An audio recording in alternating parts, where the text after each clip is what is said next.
നമസ്കാരം. ഭാരത് ലൈവിലേക്ക് സ്വാഗതം. കുരുക്ക് മുറുകി ശ്വാസം മുട്ടുന്ന അവസ്ഥയിലാണ് മുഖ്യമന്ത്രിയും മകളും. മുഖ്യമന്ത്രി പിണറായി വിജയന്റെ മകൾ വീണയുടെ എക്സാലോജിക് കമ്പനിയുമായി ബന്ധപ്പെട്ട് തങ്ങൾക്കെതിരെ ആരംഭിച്ച അന്വേഷണം തടയണമെന്ന KSIDCയുടെ ആവശ്യം ഹൈക്കോടതിയും തള്ളി.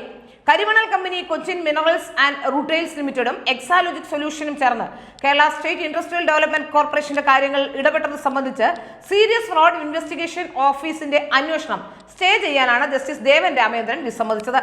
കേന്ദ്ര സർക്കാരിൽ നിന്നും വിശദീകരണം തേടിയ ഹൈക്കോടതി ഹർജി 12ലേക്ക് മാറ്റുകയും ചെയ്തു.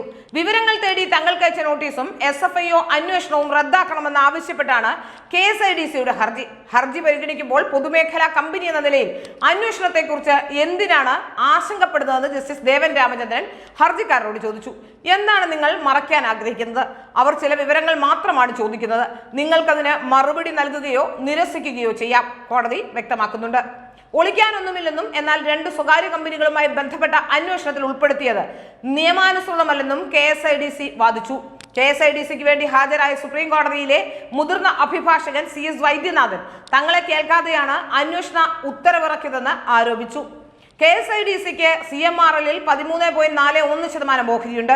നോമിനി ഡയറക്ടർക്ക് കമ്പനിയുടെ പതിവ് പ്രവർത്തനങ്ങളിൽ പങ്കില്ല. ഇതിന് 50 കമ്പനികളിൽ നോമിനി ഡയറക്ടർമാരുണ്ട്. ഈ കമ്പനികളിൽ എന്തെങ്കിലും നിയമവിരുദ്ധത കണ്ടെത്തിയാൽ KSIDCക്ക് ഉത്തരവാദിത്വം ഉണ്ടാകില്ല എന്നും അദ്ദേഹം പറഞ്ഞു.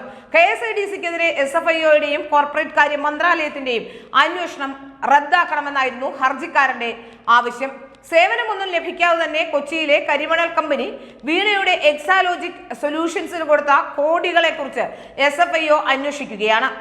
KSIDCക്ക് CMRLന്റെ നോമിനി ഡയറക്ടർ ഉള്ളതിനാൽ ഫെബ്രുവരി 6 ഒരു ദിവസത്തിനകം അക്കൗണ്ട് ബുക്കുകൾ ഓഡിറ്റ് ചെയ്ത ബാലൻസ് ഷീറ്റ്, ബോർഡ് യോഗങ്ങളുടെ മിനിറ്റ്സ് എന്നിവ നൽകണമെന്ന് SFIO കോർപ്പറേഷന് നോട്ടീസ് നൽകി.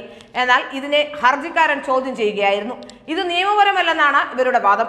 സംഭവത്തിൽ SFIO അന്വേഷണം ആവശ്യപ്പെട്ട BJP നേതാവ് ഷോൺ ജോർജ് ആണ് പരാതിപ്പെട്ടിരുന്നത്. അതേസമയത്ത് പുറത്തുവരുന്ന മറ്റൊരു വാർത്ത, മുഖ്യമന്ത്രി പറഞ്ഞ ഭാര്യ കമലയുടെ പെൻഷനിൽ നിക്ഷേപം എന്ന് പറഞ്ഞത് ഊരാക്കുടുക്കാകാൻ സാധ്യതയുണ്ടെന്ന് തന്നെയാണ്. രേഖകളിൽ വായ്പയാണ് കമ്പനിയുടെ മൂലധനമെന്ന് വ്യക്തമാക്കുന്നു. ഇതിനൊപ്പം കരിമണൽ കർത്തയുടെ കീഴിലുള്ള സാമ്പത്തിക സ്ഥാപനത്തിൽ നിന്നാണ് വായ്പ എടുത്തതെന്നും സൂചനകൾ എത്തുന്നുണ്ട്. കമലയുടെ പെൻഷൻ തുകയും അന്വേഷണ പരിധിയിൽ എത്തുന്ന സാഹചര്യം ഇതുമൂലമുണ്ടായി. നിയമസഭയിൽ ഇതുമായി ബന്ധപ്പെട്ട അഴിമതി ആരോപണം എത്തിയാൽ അതിന് മുഖ്യമന്ത്രി മറുപടി പറയേണ്ടി വരും. ഇത് കോടതികളിൽ പോലും ചർച്ചയാകും. ഈ സാഹചര്യത്തിലാണ് മുഖ്യമന്ത്രിക്കെതിരെ അഴിമതി ആരോപണം ഉന്നയിക്കാനുള്ള കോൺഗ്രസ് അംഗം മാത്യു കുഴൽനാടന്റെ നീക്കം സ്പീക്കർ AN ഷംസീർ തടഞ്ഞതുപോലും ചർച്ചയാകുന്നത്. എഴുതി കൊടുത്ത അഴിമതി ആരോപണം അവതരിപ്പിക്കാൻ അനുവദിക്കാത്തതിനാൽ പ്രതിഷേധിച്ച് പ്രതിപക്ഷം വാക്കൌട്ട് നടത്തുകയും ചെയ്തിരുന്നു. വീണയുമായി ബന്ധപ്പെട്ട കേസ് കർണാടക ഹൈക്കോടതിയുടെ പരിഗണനയിൽ ആയിരുന്നു ഉണ്ടായിരുന്നത്. അതുകൊണ്ട് തന്നെ ഈ ഘട്ടത്തിൽ പ്രതികരണങ്ങൾ കൂടുതൽ കരുതൽ വേണം. അനാവശ്യ വിശദീകരണങ്ങൾ കോടതിയിൽ നിന്ന് പോലും സീരിയസ് ഫ്രോഡ് ഇൻവെസ്റ്റിഗേഷൻ ഏജൻസി ചർച്ചയാക്കും എന്നൊക്കെയാണ് അന്ന് പറഞ്ഞിരുന്നത്. അതുകൊണ്ട് തന്നെ പ്രകോപനങ്ങളിൽ വീഴുന്ന പ്രതികരണം നടത്തരുതെന്ന ഉപദേശം പോലും CPM എല്ലാവർക്കും നൽകിയിരുന്നു.